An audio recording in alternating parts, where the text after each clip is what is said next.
Snacks, and I'm here right now at the MSI Booth Tour CES 2025. Let's check it out, starting with the motherboards. So these are the Project Zero motherboards. Now, in the past year, we saw a trend of having all of the ports at the back of the motherboard. Therefore, we're having a much cleaner look out here in the front because there's no cables. We do have an update this year on that. And that update is that clean wire-free Project Zero look is finally trickling down to the other motherboard lines, including what you see here like the Pro Z890S Wi-Fi PZ, the Mag Z890 Tomahawk Wi-Fi PZ in white, and the same thing in black. And as you might have guessed, that PZ at the end of the name stands for Project Zero. All of the Project Zero motherboards on display here are Intel boards. However, the AMD boards will be coming out in Q2. All right, let's check out the rest of the motherboards. So we have the Intel motherboards here and the AMD motherboards over there. Let's check out the AMD motherboards first. In case you didn't know, the M in MAG stands for MSI, the G stands for gaming, the A stands for Arsenal in MAG, the P stands for Pro in an MPG board, and the E stands for Enthusiast in a MEG board. First up is this clean looking white silver motherboard. This is the MPG B850 Edge TI Wi-Fi. Now all the new AMD boards are on an AM5 socket, so you can use your 7000, 8000, or the new 9000 series CPUs with DDR5 support. This one has a 14+2+1 power phase delivery system, 5GB LAN connection, and Wi-Fi 7. And of course, the easy clips for the M.2s that I love. Next up is the Mag B850 Tomahawk Max Wi-Fi. You'll get mostly similar performance and feature sets as the MPG Edge, but obviously this one has a different aesthetic. And you'll notice that instead of the LED code readout display, you'll have the Easy Debug LED. And here is the other version of the Tomahawk, the X870E Tomahawk Wi-Fi. No, you didn't accidentally rewind the video. This board looks almost identical except for the Max branding and the addition of the LED readout on the motherboard for error codes or temperature. Feature-wise, you also get a higher chipset level with higher DDR5 RAM speed, USB 4 connections, and more PC lanes. Moving up the line, we have the MPG X870E Carbon Wi-Fi. And this is also a popular board because it lands right in the middle of the lineup above the value boards that give you so much bang for the buck, and is slotted right before the MEG motherboards. This year you get Wi-Fi 7 added and 5GB LAN port instead of 2.5. Power delivery is about the same with 18+2+1 duet rail power system. And this is also the first Carbon Wi-Fi that has USB 4 connections, meaning you'll get 40GB per second, which is twice the speed as 3.2. And of course it has the easy M.2 clip. So here you can take a look at the I/O ports in the back, and here's an interesting thing that they did. Instead of labeling the ports USB 3.0 or 3.1, 3.2 or 4.0, they labeled them with the actual USB speeds. So you see the 10 gig and 40 gig speeds. Because let's be honest here, most people don't know the exact speed of USB 3.1 versus 3.2 and so on. Overall, you'll have plenty of USB ports on the back over here, a total of 13. And you can see how they did this. If you see on the side, they have that stack design that makes it possible to fit it all in there. Moving up in the lineup, we have the MEG Ace board. Now, this version is the Intel version, but all the design language is similar, and the specs are similar to the AMD version as well. The Intel version gets Thunderbolt 4 ports as opposed to USB 4, DDR5 support with speeds over 9200. And if you're a crazy extreme overclocker, you get that high power phase of 24+2+1 with 110 amp smart power stage, which uses integrated MOSFETs. In layman's terms, it means you get very stable high power delivery. Of course, you'll get that 10 gig LAN port that I love, Wi-Fi 7 obviously, and upgraded Frozer guard and metal backplates for more efficient cooling on the board. And speaking of premium, the board that few might actually need but many want, we've got the MEG Godlike motherboard. Again, the specs are just as good whether it's the Intel or AMD version, and if you thought the power phase was generous in the Ace, the Godlike gives you an extra power phase, and it works out to 26+2+1+1 for super stable power delivery. You also get the 9200 DDR5 RAM speed and that super cool dynamic dashboard display that godlike motherboards are known for.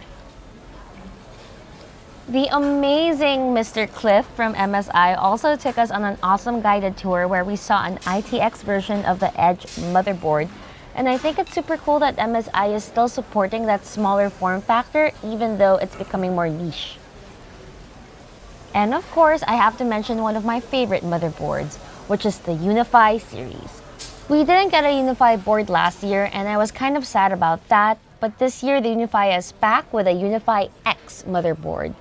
I've always appreciated the all-black look and no RGB with the focus on just performance. This year, they added some mirror-like accents. Now, I still don't know how I feel about the accents, but they are growing on me. They also had a few modded concepts on display which showed off what can be done in this upcoming monster case. Now, this is the Meg Maestro, and in this case are two 4090 Supreme, a Z890 Ace with an Intel Core Ultra 9 CPU, along with an MPG Z890 ITX board, and 4070 Ventus with an Intel Core Ultra 7 processor. They had another concept on display, this Project Zero X, which looks super sleek and clean. We also saw one new PSU. This is the AI 1600T. It uses that golden black design language that you see in the Enthusiast line. Of course, it will support ATX 3.1 and features two native 12-volt 2x6 cables. Alright, let's take a look at some of the displays. So here we have the MPG 272QR QD OLED gaming monitor, the world's first 27-inch 2K 500Hz quantum dot OLED gaming monitor. Now, honestly, I am very happy with 240Hz, but with that said, I don't play a lot of shooters. But my nephew, Dr. Dalton, does, and we go back and forth and he swears he can tell the difference on a 500Hz monitor compared to 240Hz. Now, despite our different takes, we can agree that it is a beautiful monitor. Now, if you're good with 240Hz and want 4K, MSI has a pair of 32-inch QD OLED monitors that do 4K at 240Hz. The MPG272QR monitor updates last year's model with a white bezel and G-Sync. And if you want a higher bandwidth DisplayPort 2.1A spec, you'd want the MPG322URX QD OLED. And what that will do is allow you to get 4K 240Hz without compression. I also want to show the new dual mode monitors that Cliff showed me. So the monitor on the left is a mini LED monitor and the one on the right is an IPS monitor. Both monitors automatically switch back and forth between 4K 180Hz and full HD 320 depending on the source. So for example, browsing the web would drop it to full HD, while playing a game would bump it back to 4K 180Hz. There's also an option to manually switch if need be. And if you were looking for a monitor arm mount for your displays, they did have options at the booth that can hold your monitor up to 57 inches. Moving on, there were a couple of AIOs on display. This is the Magcore Liquid A15. This one here is the P13, which has a modern look to it that reminded me of a Nest thermostat. But somehow the look works pretty good, as the cover is raised more with a higher dome shape. And here you see Cliff show us the A13. And the cool feature about this one is the removable lid cap on top of the cooler. Also at the booth were tons of peripherals, including mice and keyboards.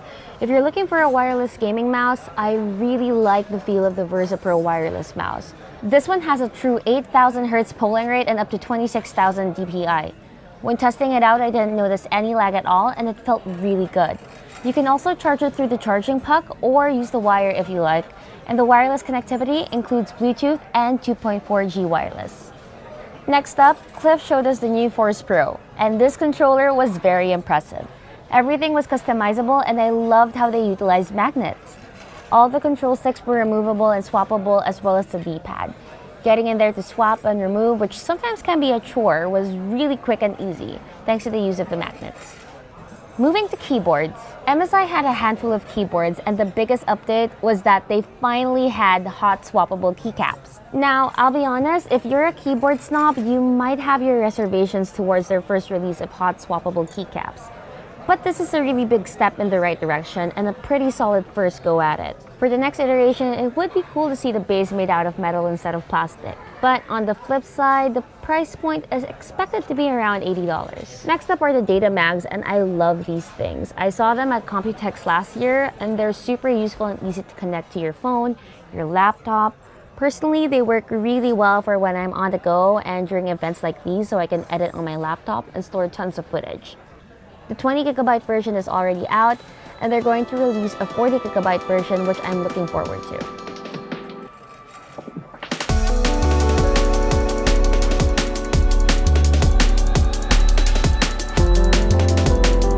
So there's over 2 dozen GPUs in all, and you might be thinking, holy crap, that's a lot of GPUs. But I'm gonna break it down so it makes sense if you're not familiar.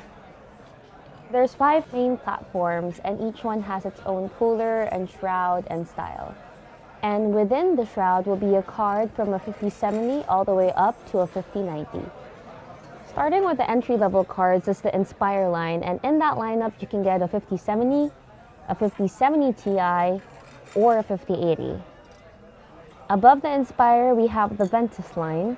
The Ventus also goes from a 5070 all the way up to a 5090 card. Just like the platform right above it, the Gaming Trio line. Above the Gaming Trio line is the brand new Vanguard lineup. And at the top sits the Supreme lineup, which comes in both air-cooled as well as liquid-cooled options. So now let's take a closer look at each card, starting with the Inspire graphics cards. So here we have the Inspire graphics cards. These are the entry-level cards for MSI, and you see that nice, clean, angular look. These have the Storm Force fans. It has a satin finish in a champagne gold color. And one thing that sticks out to me is how compact it is. So if you like those smaller form factor builds, you'll appreciate the size of this card. It's a 3-fan card, but it seems to be slightly shorter than all the other cards here, and it's also thinner than all the other ones too. Of course, there's going to be a trade-off in cooling, but that's going to be expected with thinner shrouds and fins. This card also takes up 2.5 slots, and I did notice that there are a lot more 2.5 slots compared to 3 and 3.5 slot cards that most of the 40 series cards had. Now each platform, whether there's a 5070 or a 5080 or 5070 Ti, will look pretty much the same from the outside in terms of aesthetics. By the way, all of the MSI's 50 series cards have HDMI 2.1B, but some have DisplayPort version 2.1A and some 2.1B. In the case of these Inspire cards here, all of them will have DisplayPort versions 2.1A. Next, we have the Ventus lineup, which is a step up. These also take up 2.5 slots, but the cooler overall is a little bit thicker than the Inspire cards. However, similar to the Inspire cards, it will fit in smaller form factor builds a lot easier than other cards. As for the design, you can see that unlike the Inspire, which has a completely flat shroud, the Ventus has little ridges around the fan. And these have a black and silver color plus one other color, which we'll get to in a second. There's also these different fans. These are called Torx 5.0 fans.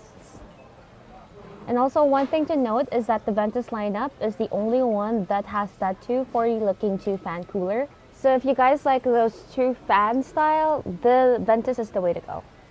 And if you like white and that 2-fan configuration, you're in luck because we have that right here. Like the Inspire cards, all the Ventus cards have DisplayPort version 2.1A, but there is one version that has DisplayPort version 2.1B, and that's the Plus version of the 5080 16GB Ventus 3X OC.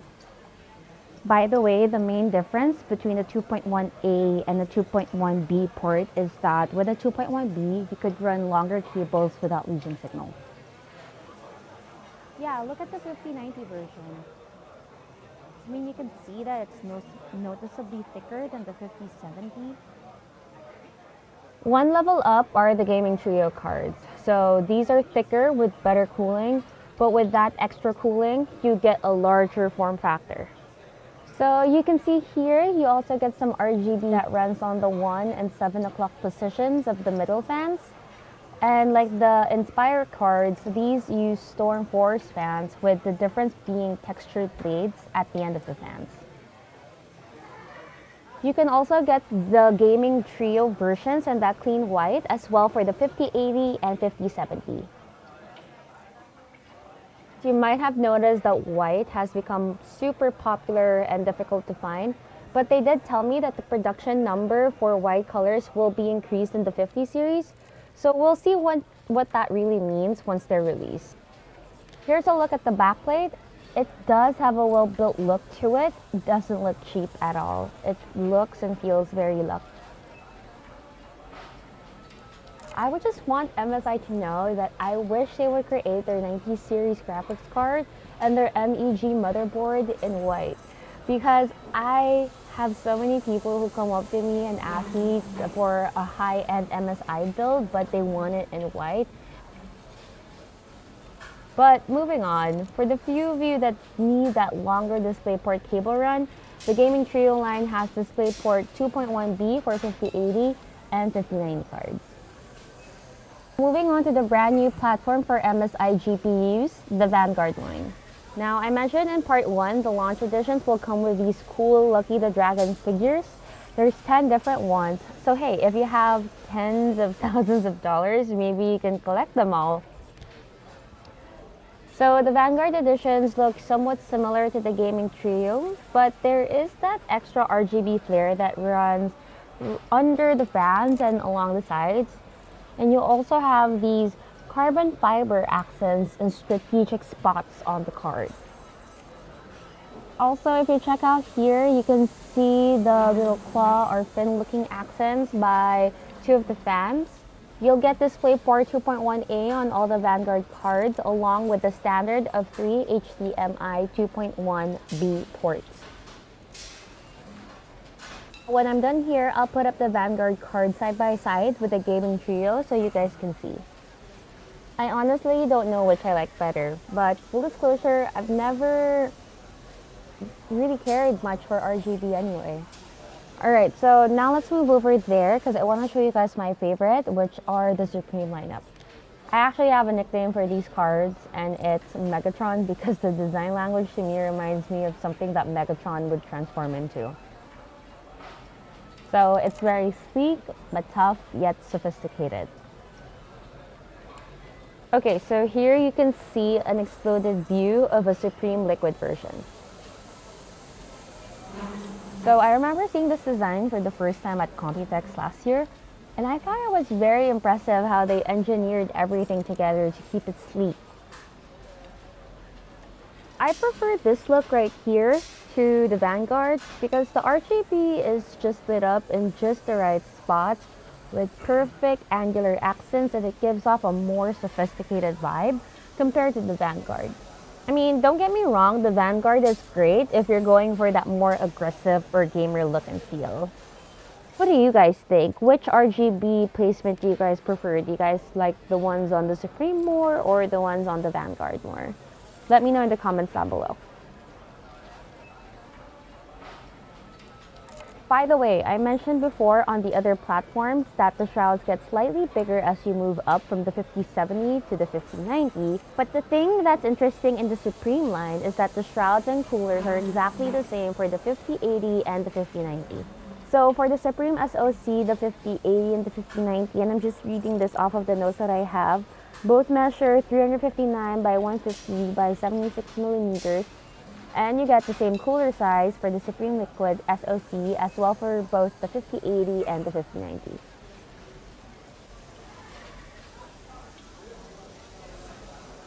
And speaking of the Supreme Liquid, here it is in all its glory. I mean, look at this guy. Liquid Cool Megatron. Again, it's the same dimension for the 5080 and the 5090. So from that, you can assume the 5090 will probably run warmer and louder.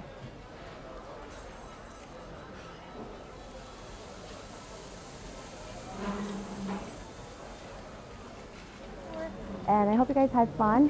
What? Oh, what? There's too many of them. There it is. So that's it for the MSI Booth Tour. I hope you guys had so much fun. Let me know in the comments down below what you guys think. Don't forget to hit that like button and subscribe button. And I'll see you guys next time. Bye bye.